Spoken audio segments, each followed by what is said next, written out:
Hi, I'm Nathan from Jim's Car Detailing. Today I'm going to show you how to do a basic interior detail. Stick around, I'm going to show you something that generally gets overlooked. Let's get started.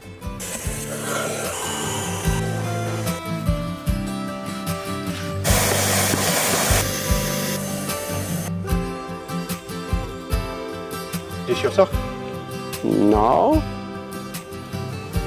First things first, we normally take out the mats, take out the rubbish then, use our chemicals to clean the dash, the door trims, and then we use chemicals also to clean the windows, and then we deodorize at the end to make it smell nice.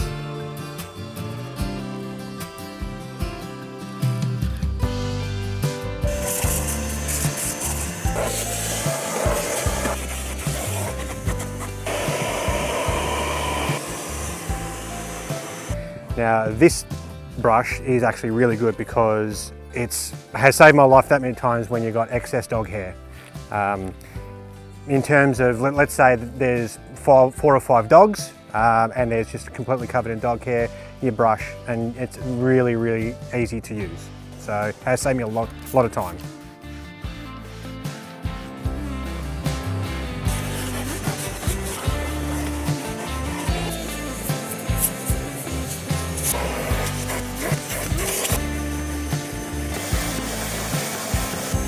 So one thing that people overlook is all the dust that can build up inside your vents.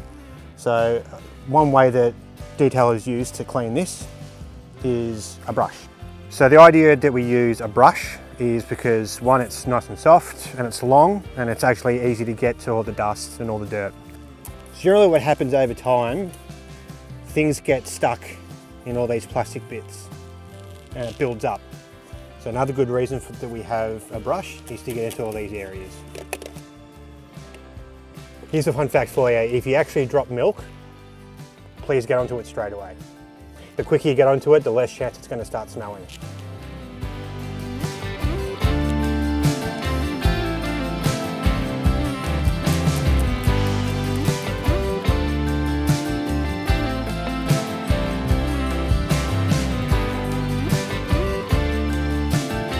When you're cleaning windows as well, you've got to make sure that you don't use Windex, because cars like this that have tint, Windex actually has ammonia in it and it actually will destroy the tint. Thanks for watching the Jim's How-To channel. If you liked the content, please subscribe and I will see you for next week.